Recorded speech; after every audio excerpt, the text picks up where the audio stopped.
बड़ा करुणामय प्रसंग है और उनकी उत्तम भक्ति का चमत्कार है, प्रकाश है। महाप्रभु श्री हरिवंश चंद्र जी के शिष्य श्री हरिदास जी कई इस नाम के महापुरुष हुए हैं। ऐसे ही महाप्रभु के शिष्यों में भी श्री हरिदास जी का नाम आता है। हरिवंश महाप्रभु पर अनन्य निष्ठा हरिदास जी की थी, जो अपने हृदय में छुपा के रखते थे बात। हृदय का प्रेम वाणी से कहने पर बहुत हल्का हो जाता है। उनके गुणों को तो कोई प्रेमी ही समझ सकता है। कहने को तो वो वैश्य कुल में जन्मे थे, परंतु जहां बड़े बड़े साधकों की सिद्धों की पहुंच नहीं, उस गूढ़तम रहस्य राधा वल्लभ लाल के प्रेम में उनका प्रवेश था। कैरवा भाव रहस्य पारगमती श्री राधिका प्रेषा। डंके की चोट पर उनकी अनन्यता प्रकाशित होती थी। यद्यपि उनका शरीर काशी भगवान विश्वनाथ जी की नगरी में रहता, काशी में वो रहते थे, परंतु उनकी अनन्य निष्ठा हरिवंश महाप्रभु के चरणों के प्रभाव से श्रीधाम वृंदावन में थी। क्योंकि अब निज धर्म आपनो कहे तहां नित्य वृंदावन रहे, बहुत प्रेम सागर जहां। काशी में रहते थे, शिष्य थे हरिवंश महाप्रभु के, और निष्ठा श्रीधाम वृंदावन की, हर समय वृंदावन का चिंतन। वृंदावन की रज जीवन थी, अर्थात काशी में रहते हुए रोज वृंदावन की रज को लगाना। समझ लीजिए, आप कहीं भी बाहर हो, आप हमारे श्री राधा वल्लभ लाल जी के चरणों की उपासना से जुड़े हैं, तो ये जीवन में बात पकड़ लीजिए। आपका घर है वृंदावन, और आपके तन में वृंदावन रज लगी होनी चाहिए, और आप राधा वल्लभ लाल का चरणामृत रोज पीजिए और राधा वल्लभ श्री हरिवंश जपिए, तो कहीं भी आपका शरीर छूटे आप यहीं आएंगे। जैसे भारतीय राज कर्मचारी का, सैनिक का कहीं भी शरीर छूटे, ससम्मान तिरंगा में लपेटकर उसे भारत में ही, ऐसे ही कहीं भी तुम्हारा शरीर पर वो ब्रज रज लगी है, चरणामृत पीते हो, राधा वल्लभ श्री हरिवंश बोलते हो, तो नित्य धाम लाडली के महल में आपको आना होगा। विश्वास कीजिए। उन्होंने महाप्रभु की कृपा से निश्चय कर लिया था कि मैं बाहर मर ही नहीं सकता, क्योंकि वृंदावन हमारा लाडली का निज महल है, तो वहीं शरीर छोड़ूंगा। श्री भट्ट देवाचार्य जी भी कहते हैं कि यही आशा रखनी चाहिए, कहीं भी रहो लाडली से प्रार्थना करते रहो कि जब हमारा शरीर आपको ऐसा लगे कि, तो आप फिर धाम बुला लेना और वहीं छुड़वा देना।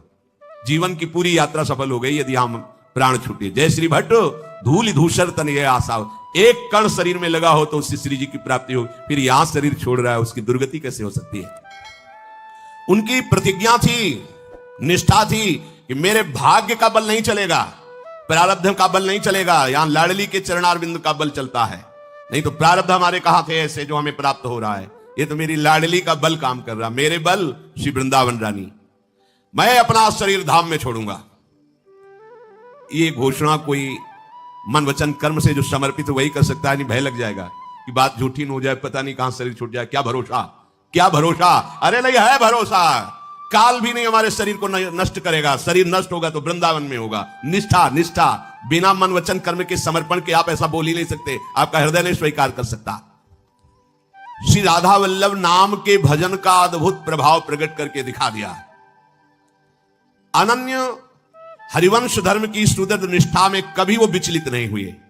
इस कलिकाल में मनोरथ पूर्ण करने के लिए कामधेनु के समान हरिदास जी थे। जो उनके समीप आ जाता, जो उनको प्रणाम नमस्कार संभाषण, उसकी कामनाएं पूर्ण हो जाती। जैसे कामधेनु कल्पतरु का सेवन करने वालों की कामनाएं पूर्ण होती है, ऐसे भगवत प्रेमी महात्माओं को भी कामधेनु कहते हैं। वहां ये नहीं होता जाओ पूरी हो जाए, नहीं, तुम आ गए हो इतना ही काफी है। ना तुम्हें कहने की जरूरत है, ना उनको आशीर्वाद देने की जरूरत है। ये दरबार ऐसा है, अपने आप हो जाएगा, तुम्हें चिंता नहीं करनी, अगर तुम्हारी निष्ठा है, तुम्हारी भावना है तो। ये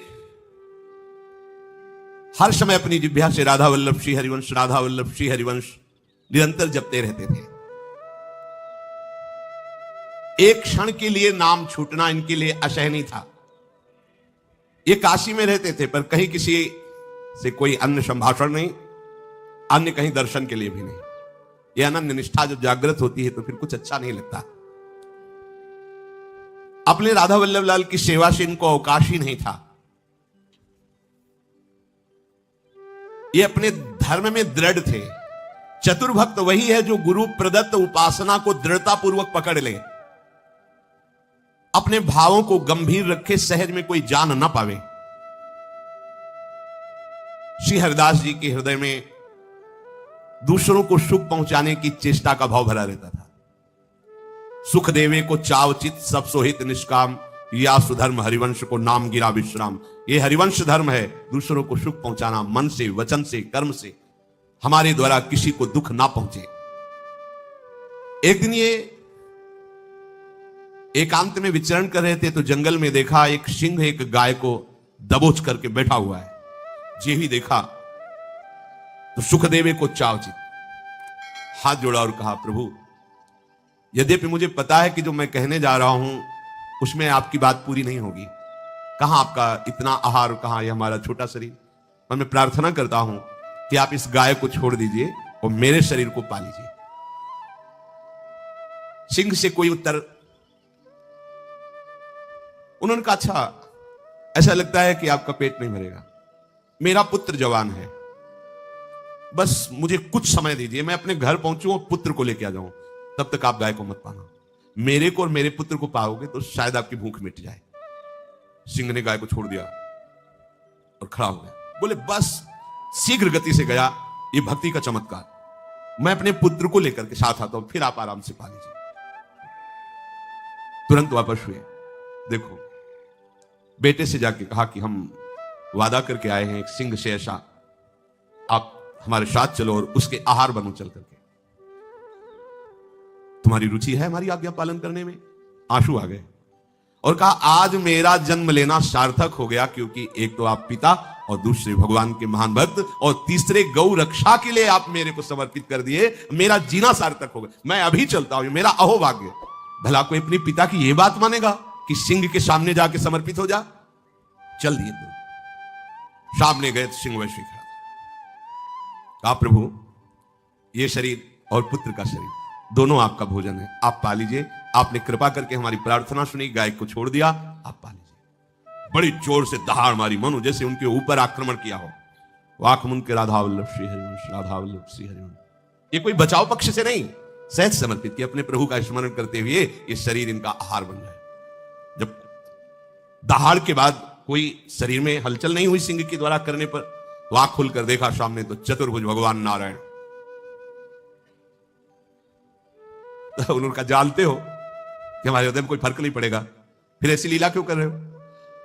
ये तो हमें पता है कि किसी भी रूप में हो आप ही हो, इसलिए हमने आपसे प्रार्थना की थी, पर ये आप क्यों? जानते हो ना हमारे हृदय की निष्ठा, कि हम आपको प्रणाम भी नहीं करेंगे। ये हटाओ दो भुजा और ललित त्रिभंगी रूप, और अकेले नहीं, प्रियाजू के साथ। प्रभु मुस्कुराए, जब मुस्कुराए तो देखा निकसी कुंज ठाढ़े है, भुजा परस्पर अंश, श्री राधा वल्लभ मुख कमल निरख नयन, प्रिया प्रीतम। चरणों में लौट गए और कहा, प्रिया प्रीतम, कि तुम्हारी इस निष्ठा से मैं बहुत प्रसन्न, आराध्य निष्ठा और दूसरी आचार्य निष्ठा। आचार्य की आज्ञा है सबसो हित, गाय के हित के लिए तुमने अपने प्राणों को समर्पित कर दिया।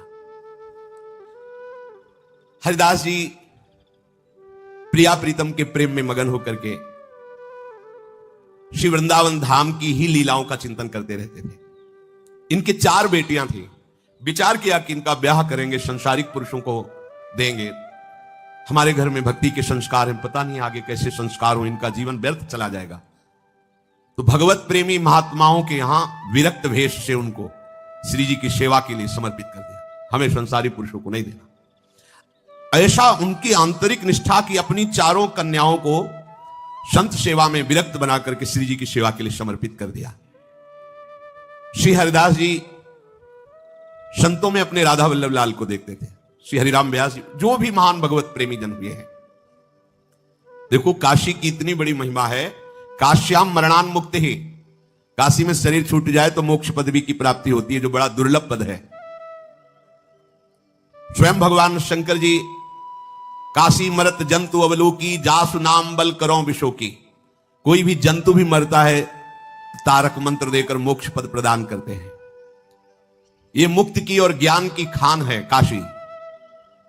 भवानी और भगवान भव अर्थात उमा और भगवान शंकर सदैव वहां प्रगट में विराजमान रहते हैं।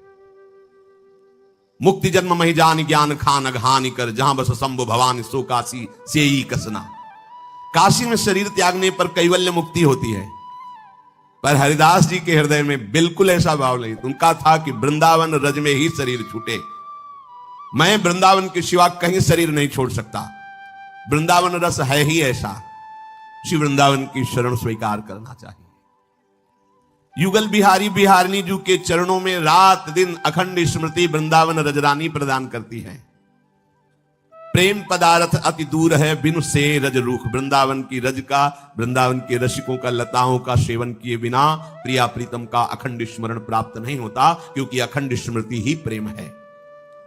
सेवा कुंज की किसी कुंज के समीप बैठ करके इसी प्रियाजू का ध्यान, प्रीतम जू का ध्यान, इसी से, इसी रज से सिद्ध भावना होती है, भावदेह की प्राप्ति होती है। यहां के वास का अद्भुत प्रभाव है। अगर ऐसा सौभाग्य हो जाए कि संतों की जूठन प्रसादी पाने को मिले, अहो भाग्य। जब प्रियाजू को भोग लग गया और ऋषिक संत पा लिए और थोड़ा भी किनका मिल जाए तो उनका उच्चिष्ट ही माना जाता है। यमुना जी का आचमन, यमुना किनारे बैठकर पद सुनाना, मंत्र जप करना, अहो भाग्य। युगल सरकार का नाम रटते हुए, आंसू बहाते हुए वृंदावन की गलियों में घूमना, ये जीवन की परम सार्थकता है। श्री हरिदास जी के हृदय में वृंदावन के प्रति अमोघ निष्ठा थी। बस यही था, कभी ऐसा ना हो कि हमारा शरीर वृंदावन से अलग छूटे। चाहे लाखों कोस दूर हो, आप अगर वृंदावन निष्ठा है तो वृंदावन आपके नजदीक है, चिंता मत करना, क्योंकि चिदानंद धाम में कोई जड़ देश नहीं है। एक दिन हरिदास जी को लगा कि अब मेरे प्राण छूटने का समय आ रहा है। संकेत हो जाता है भगवत प्रेमियों को, महापुरुषों को, कि अब जाने का समय हो रहा है। उन्होंने तत्काल अपने प्रेमी जनों को बुलाया और कहा, मुझे वृंदावन ले चलो, मेरे शरीर छूटने का समय आ रहा है, मैं काशी में शरीर नहीं छोड़ूंगा। राधा वल्लभ श्री हरिवंश श्री वृंदावन श्री वनचंद, इस नाम का सब कीर्तन करते हुए मुझे वृंदावन ले चलो। ऐसा ही हुआ, सब कीर्तन करते हुए वृंदावन की तरफ उनको लेके चल दिए। प्रतिपल शरीर असमर्थ होता गया, तो आवती ही मघ माज छूटी गयो तन, पन साचो कियो श्याम बन प्रगट दिखायो है, आय दर्शन कियो इष्ट गुरु प्रेम भरि नेम, पर्यो पूरो जाए चीर घाट नहायो है, पाछे आए लोग शोक करत भरत, नैन बैन सब कही कही ताही दिन आयो है, भक्ति को प्रभाव या में भाव और आनो जिन, बिन हरि कृपा यह कैसे जात पायो है। काशी से उनके शरीर को जय जय राधा वल्लभ श्री हरिवंश श्री वृंदावन श्री वनचंद कीर्तन करते हुए ला रहे थे, तो रास्ते में ही देखा कि शरीर पूरा हो गया। काशी से निकलकर बीच रास्ते में जब विश्राम के लिए रुके तो देखा हरिदास जी का शरीर पूरा हो गया, शरीर छूट। अब तो सब लोग बड़े उदास की, ऐसी निष्ठा थी कि वृंदावन में शरीर छोड़ेंगे, पर चलो वृंदावन तो ले ही चलते हैं। वो सब कीर्तन करते हुए वृंदावन के लिए चले, और जिस समय आज शरीर छूटा था उसी समय हरिदास जी चीर घाट में स्नान करके और राधा वल्लभ लाल जी के दर्शन कर रहे थे। श्री हरिदास जी ने राधा वल्लभ लाल जी के दर्शन के, और जितने प्रेमी जन, रसिक जन थे, सबको प्रणाम नमस्कार मिले। आ गए, हाँ बोले, काशी से चले थे, आ गए। आप सबके सप्रेम सबके साथ समाज में बैठे, जो पूर्व परंपरा से समाज चल रही, आज भी राधा वल्लभ जी को समय समय ऋतु के अनुसार, लीला के अनुसार पद सुनाए जाते हैं। अब जो समाज हुई, इसके बाद उन्होंने कहा कि अब हमारी जो अंतिम इच्छा थी कि हमारा शरीर इसी रज में पूरा हो, हमें लग रहा है राधा वल्लभ लाल जी हमें बुला रहे। सबके बीच में इधर वो पूरा परिकर शव लेके आए और आके रोने लगे कि हरिदास जी की अंतिम इच्छा थी कि वृंदावन में शरीर छोड़े, उनका शरीर तो रास्ते में। वो कैसी बात करते हो, कल आए थे हरिदास जी, तो चीर घाट में स्नान किया, राधा वल्लभ जी के दर्शन किए, समाज के, फिर यहां प्राण छूटे। सौ तो ये है, वो तो यहां शरीर छोड़े हैं। बोले ये है राधा वल्लभ लाल की निष्ठा, चिदानंद बपू वृंदावन धाम की निष्ठा। एक क्षण के लिए भी अंतर नहीं पड़ा, यही श्री जी के दर्शन करके शरीर छोड़े। प्रगट में वो दिखाई दे रहा पांच भौतिक मायाकृत लीला। जैसे गोपीजनों को उनके पतियों ने रोक लिया, तो जो गोपीजन चली थी उनके पहले वो श्री कृष्ण के पास वहां मिली। गोपियों ने देखा होगा, वो गोपी तो श्री कृष्ण के समीप पहले से ही है। जो इसी जन्म में भगवदानंद की प्राप्ति करना चाहता है, उस उपासक को चाहिए अपनी अनन्य निष्ठा में रहे। ये अनन्य निष्ठा हरिदास जी की। एक बार संतों के साथ ये जगन्नाथपुरी में गए, साथ में अपने राधा वल्लभ लाल जी की सेवा पद्धति। देखो, कहीं भी जाओ अपनी सेवा पद्धति साथ रखो। अगर बड़ी सेवा पद्धति तो राधा नाम भी रखा जाता है साथ में। बड़ी सेवा पद्धति वहीं विराजमान कर दी, राधा नाम लेकर के, जहां भी बिना सेवा के नहीं, छोटा सा राधा नाम संपूर्ण सेवा है। वो अपने राधा वल्लभ लाल जी को लेके जगन्नाथपुरी गए थे संतों के साथ। अपने ठाकुर जी को जो भोग लगाते थे वही पाते थे अन्न में, अन्य प्रसाद जो मिलता माथे पे रख करके। प्रभु जगन्नाथ जगदीश हैं, जगन्नाथ का भात और जगत पसारे हाथ। इनकी भक्ति और इनकी निष्ठा से सब परिचित थे। बड़े प्रभावशाली ये संत हैं, भक्त हैं। इस भाव से जगन्नाथ जी का प्रसाद समर्पित किया गया, पर इन्होंने प्रणाम किया और लिया नहीं। तो जगन्नाथ जी के जो सेवक थे वो बिगड़े। ये क्या है? जगन्नाथ जी के प्रसाद को आप, तो वहां कुछ जो विज्ञ जन थे उन्होंने कहा नहीं, आप ऐसा मत भूलिए, अब ये निष्ठा इनकी अपनी है। अरे तो प्रभु की तो उपासना करते हैं, जगन्नाथ जी का प्रसाद नहीं लिया। बड़ा संतुष्टता हुई जगन्नाथ जी के पार्षदों की कि कैसे ये भक्त हैं। एक तरफ भक्ति की इतनी उच्च अवस्था इनकी हम सुनते हैं, दूसरी तरफ ये बर्ताव। बड़ी महिमा है जगन्नाथ जी के प्रसाद की।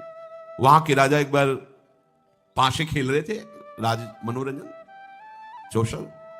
जगन्नाथ जी के पार्षद प्रसाद लाए, तो ऐसे पाशा खेलने में ऐसे कर दिया। फिर ध्यान आया कि बायां हाथ जगन्नाथ जी के प्रसाद। उन्होंने कहा कि राजन, आप होश में बायां हाथ कैसे प्रसाद के लिए बढ़ा दिया? तब उनको ध्यान आया, बड़ा प्रसाद आपको। प्रसाद तो लिया पर अंदर जल गए। प्रभु के प्रसाद के लिए बायां हाथ उठा, दाया किस काम का? कटवा दिया दायां हाथ, कटवा दे तू किस काम का, जब तू हरि के प्रसाद जगन्नाथ जी के। ऐसी बड़ी महिमा है, ऐसा नहीं, पर ये लाडली के लाडलों की कुछ अनन्य निष्ठा का ही। अब वो असंतुष्ट होकर रात्रि में जगन्नाथ जी को शयन कराया और शयन किया। तो जगन्नाथ जी स्वप्न में आकर के बोले कि आप ऐसा मत समझो कि वो हमारे प्रसाद का अपमान करते हैं, नहीं, वो प्रियाजू की निष्ठा वाले हैं। और जिन प्रियाजू का अधरामृत उच्छिष्ट मैं भी पाला चाहता हूं, उन प्रियाजू के उच्छिष्ट पाने वाले के लिए आप ऐसा ना सोचे कि वो प्रसाद की अवहेलना करते, नहीं, वो लाडली की अनन्य सहचरी है। ये जो प्रियालाल की वृंदावन नित्य विहार की उपासना है, इसमें श्री किशोरी जी के चरणारविंद की ठसक में भरी हुई जो उपासना वृत्ति है, इसमें यदि हमारी लाडली जो पार्श्व में विराजमान नहीं, तो फिर वो जो लाडली के निज जन है वो स्वाद नहीं ले सकते। प्रभु हैं, राधा संग बिना नहीं श्याम सिद्धांत है। मनो मृणाल भूषण भूषित भुज श्याम अंश पर डारी, जैसे हित हरिवंश जुगल करनी गज बिहरत बन पिया प्यारी। जहां प्यारी जी, बस ये वृंदावन रजरानी की कृपा से, रसिकों की कृपा से भाव आता है। इसी अनन्य निष्ठा से हम अपने आराध्य देव श्री राधा वल्लभ लाल जी के अत्यंत गूढ़ प्रेम नित्य विहार रस को प्राप्त कर सकते हैं। अनन्य भक्ति में तुम्हारी परीक्षा भी हो सकती है। ऐसा नहीं कि कोरे कोरे आप चले जाओ। कौन परीक्षा कर सकता है? जब आप प्रभु के जन हो तो परीक्षा कौन कर सकता है? प्रभु ही करेंगे, दूसरा थोड़ी करता है। तो वो परीक्षा क्यों करते हैं? क्योंकि वो दिखाते हैं कि मेरे प्रेमी भक्त का ये स्वरूप होता है। वो तो जानते ही हैं, सबको दिखाते हैं कि देखो मेरी अनन्य भक्ति का स्वरूप। उदाहरण क्या होता है? ऐसा भक्त होता है जो जीवित ही लगकर हो जावे सो शक्कर को खावेगा, कोह मोह से टक्कर लेवे तब फक्कड़ पद पावेगा। फक्कड़ बोले शांत, जादू जाहिर चक्कर मक्कर छोड़ स्वरूप समावेगा, युगलानन्य अनूप माधुरी सुन सुनाए सरसावेगा। बोले जो जीवित मरा हुआ हो गया, कोई प्रभाव नहीं तुम्हारे मान का भी अपमान का, बोले वो प्रियालाल के प्रेम मिठास का स्वादी होता है। जो काम और मोह से टक्कर लेता वही फक्कड़ है। नहीं तो फक्कड़ किस बात के है? कामी और मोही और फक्कड़ बड़ा अंतर हो गया ना। निर्मोही निष्कामी ही फक्कड़ कहला सकता है। अरे बोले बड़े फक्कड़ महात्मा है क्या? कोई फिकर नहीं, फिकर फार फकनी करे ताको नाम फकीर। कोई चिंता अपनी रह जाए तो यार बाबा जी काहे के, फिर अपनी चिंता खान पान विश्राम कल्याण अपनी चिंता, संतों को चिंता होती है जगत मंगल की अपनी।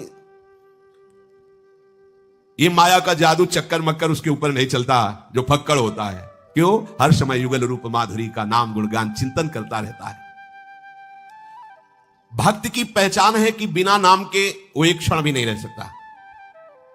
कई बार गुरुदेव भगवान को देखा शांत बैठे, और जहां कोई आया तो क्या पहले नहीं चल रहा, पहले एकदम, अब कोई आया कोई बात करे कोई एकदम अंदर मन से भी और वाणी से भी।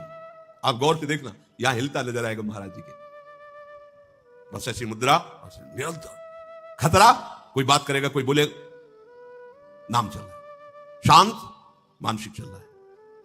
बिना कीर्तन के, बिना नाम जप के एक क्षण भी नहीं रह सकता भक्त। अनन्य भक्ति की पहचान है। सभी जीवों के प्रति निर्मलता का व्यवहार केवल संत ही कर सकते हैं।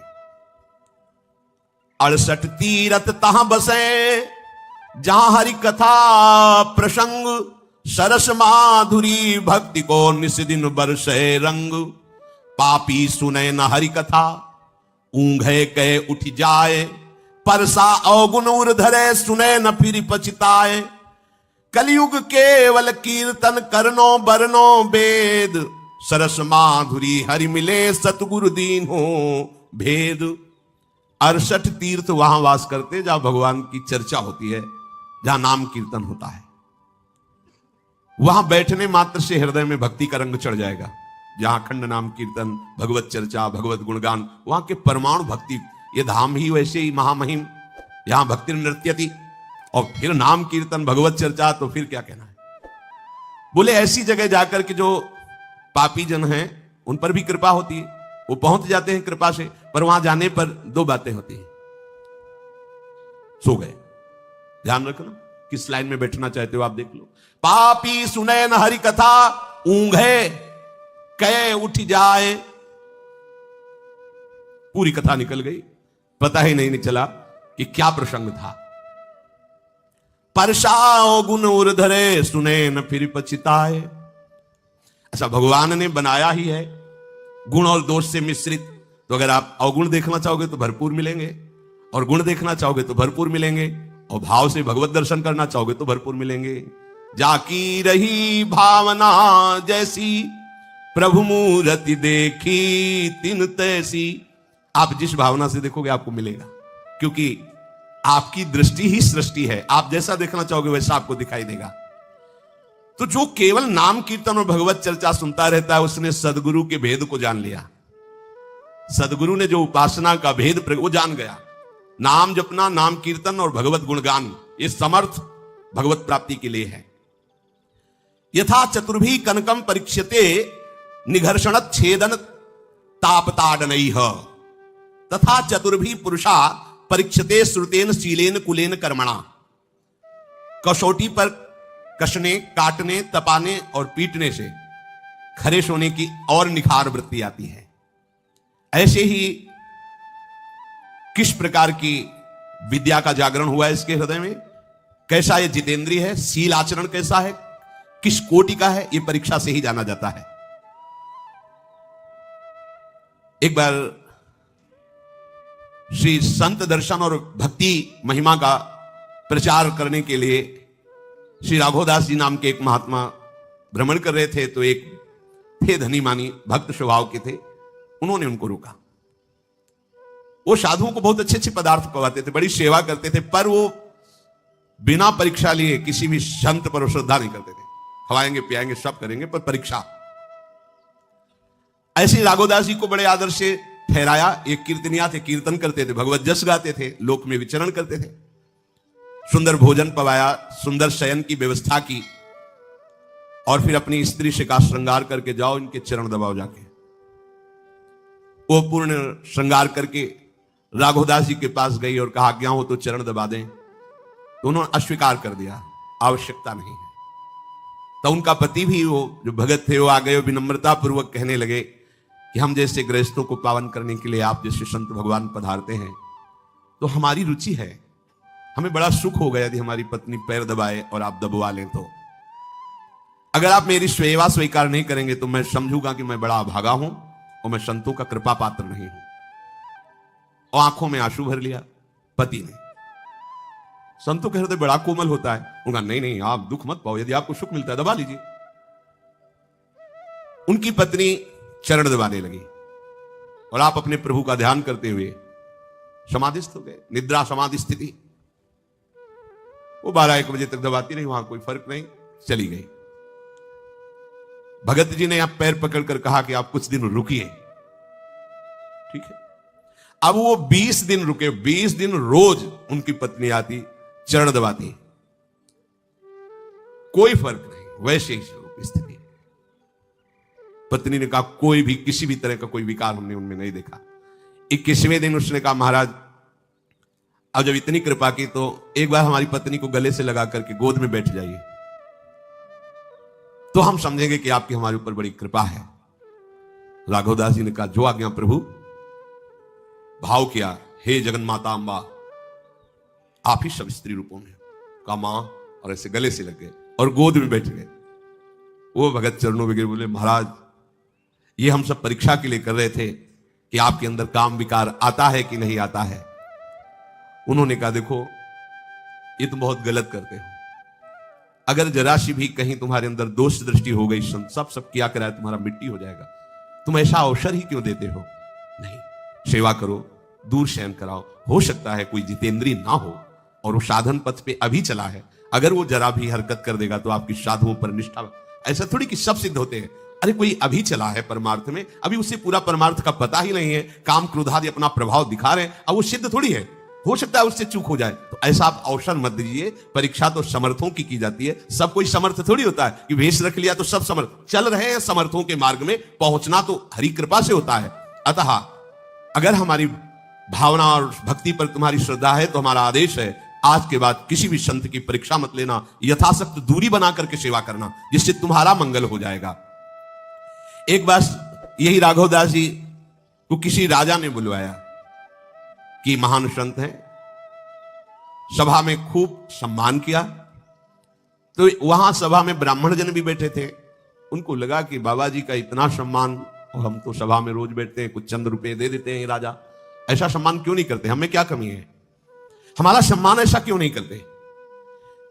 अब एक सुंदर महल में राघवदास जी को रोका राजा। तो उस ब्राह्मण ने राघवदास जी का अपमान कराने के लिए एक वैश्या को जाके एक दुपट्टा दिया, गमछा, और स्वर्ण मुद्राएं दी, और उस महल में टिके हुए वहां 2-4 दिन आओ जाओ दरवाजे के आसपास तक बस।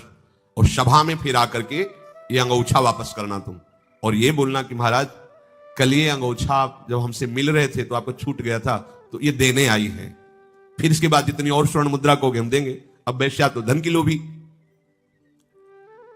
अब ये सभा में बैठ करके राजा को उपदेश कर रहे थे, उसी समय ठीक ब्राह्मण के द्वारा भेजी हुई वैश्या बोली महाराज रात के आप जब हमसे मिल रहे थे तो आप भूल गए थे अंगोछा, तो ये अंगोछा ले लीजिए। उन्होंने निसंकोच होकर कोई खंडन नहीं किया और कहा हाँ, अच्छा हमारी भूलने की आदत है ना। राजा को लगा ऐसा कैसे हो सकता है। सभा में अब एक, अरे हम समझते हैं ना सब पाखंड चलता है, कोई श्रद्धावान होता है। ये जो लाखों लोग, ये एक भेड़ कूद जाए ना तो चाहे वो आगे जाके डूब जाए, लेकिन सैकड़ों भेड़ वैसे कूदेगी, इसे कहते हैं भेड़िया धसान। वो एक प्रणाम कर रहा है, उससे पूछो तुम क्यों प्रणाम, बोले वो प्रणाम कर रहा है। अरे वो क्यों प्रणाम कर रहा है तुम्हें पता है? नहीं पता, वो प्रणाम कर रहा है, हम प्रणाम कर रहे हैं। ऐसी श्रद्धा लाखों में होती है। कोई एक श्रद्धावान होता है जो अपनी निष्ठा से कि एक बार सर झुका दिया कटा सकते हैं, लेकिन आप नहीं, निष्ठा। अब देखो ना, निष्ठा तो किसी बिरले की होती है ना, तो उस सभा में सैकड़ों, अरे हम कहते थे ना कि सब ऐसे ही चलता है।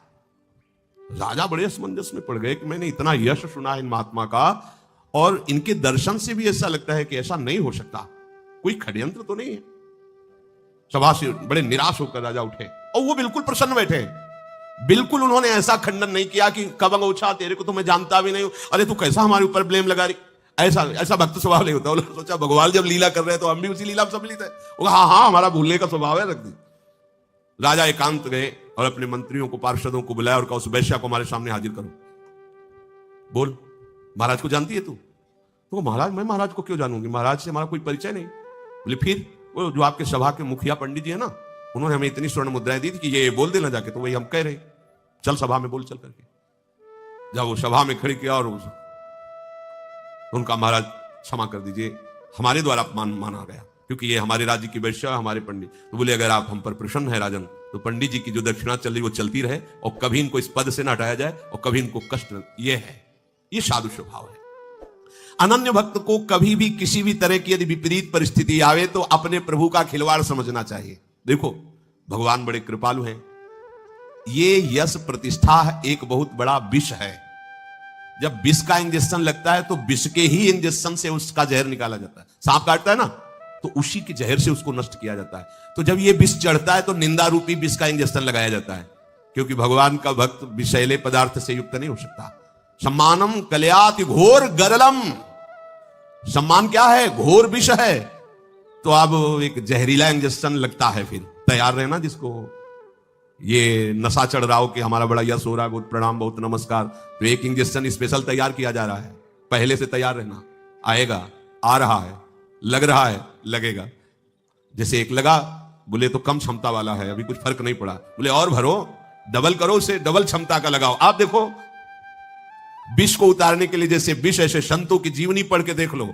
अपमान रूपी जहर का इंजेक्शन दिया जाता है मान रूपी जहर को हटाने के लिए, क्योंकि जब तक मान रहता है तब तक भगवत साक्षात्कार नहीं होता। निर्मान अमोहा जित संग दोषा, मान रहित मोह रहित ही, संग दोष रहित ही द्वंद्व पर विजय प्राप्त करने वाला, कामनाओं का त्यागी, आत्मस्वरूप में स्थित महापुरुष ही जीवन मुक्त परमहंस है, अनन्य भक्त है। इसलिए निरंतर नाम जप करते हुए, किसी से भी किसी भी तरह का द्वेष आदि ना करते हुए अपने प्रियालाल के चरणों में इसी जन्म में हमें प्राप्त करना है, ऐसी निष्ठा रखें। श्री राधा वल्लभ लाल की।